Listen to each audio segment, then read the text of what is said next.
What do you know about my vision? My vision would turn your world upside down, tear us under your illusions, and send us... Vision? What do you know about my vision? My vision would turn your world upside down, tear us under your illusions, and send... Now ask yourself, sanctuary of your own... Are you really ready to see that vision? Down around you. Now ask yourself, are you really ready to see that vision? The chapel is dedicated to Santa Maria de los Buenos Aires, Saint Mary of the Good Winds, was the patron saint of navigators, and a favorite of Columbus. This altar painting dates from shortly after Columbus died and features what's considered the first and most accurate portrait of the great explorer, on the left. It's also thought to be the first painting of Indians done in Europe. The Virgin's Cape seems to protect everyone under it, even the Indians. When I was reading to prepare for this interview, I was quite surprised to see you use the word Aborigines talking about African Americans. You know, I've dealt with that issue. I've already talked publicly about that. And my purpose here today is to say that I'm very sorry, and I apologize to anyone whose feelings were hurt by my comment. Meeting, probably 95% African American, and because of things that I regret, offhand remark I should not have made. Using the word Aborigine. Right, offhand remark I should not have made. Which you don't want to say. Yeah, I know better. If you are a person of color, a black man living in America, then you already know that you have been lied to about a lot of things. What you probably don't know is that you have been sorely lied to about almost everything. Everything that you hear and that you read about yourself, about your history, you need to question because it is probably not true. Why? Well, location, location, location. It's one of the oldest tricks in the book.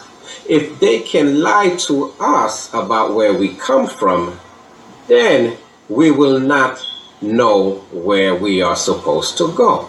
We will not know what we are supposed to do. What we are taught in school is that all the black men and women in the Americas were brought over here by the Europeans.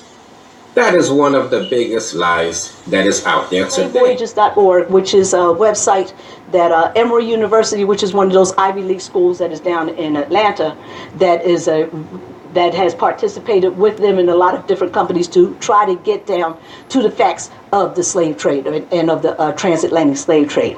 These numbers have changed. If I had shown you a chart from when I first went there, these numbers here, which is the total number, they have 12 million here to 12 million slaves that were brought from Africa. On the first chart, they only had 9 million. So that number has gotten bigger.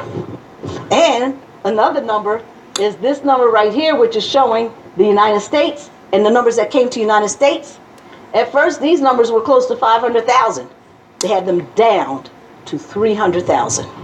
Only 300,000 Africans were brought to the United States. I have a couple of numbers to you. The first thing is this number up to 1,800. I totaled all of these right here from when they first started bringing Africans to the shores of the United States down to 1,800. That added up to about 193,000, okay? Which means that up until 1,800, only 193,000 Africans were brought to the shores of the United States. That's really not that many. I looked it up, and right now, that is the entire city of Erie, Pennsylvania, is 193,000. So again, that's all that was brought over here from Africa up until 1800. Now, another thing is this, is that we have to realize that with those numbers, that 2/3 of those numbers were African males. All right? 1/3 of the cargo was children and females. If we only did, there were 22% children. If we only did the females, only 14% of those people were females. Who's making all the slaves if there's only, and that number came up to 26,000. 26,000 females. How are they going to be making all these slaves that were in the United States? Who were these people who were making all of these babies to provide slaves for the United States? And the United States was the only place where we were making our slaves here.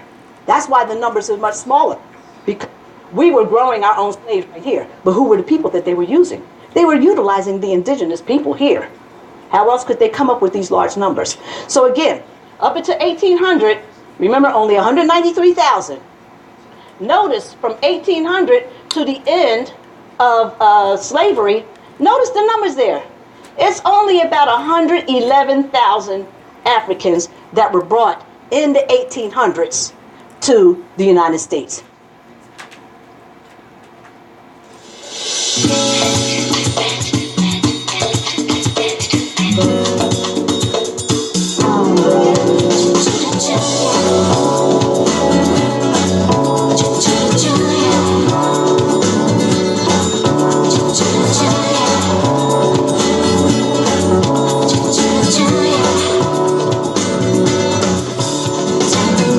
Against the floor.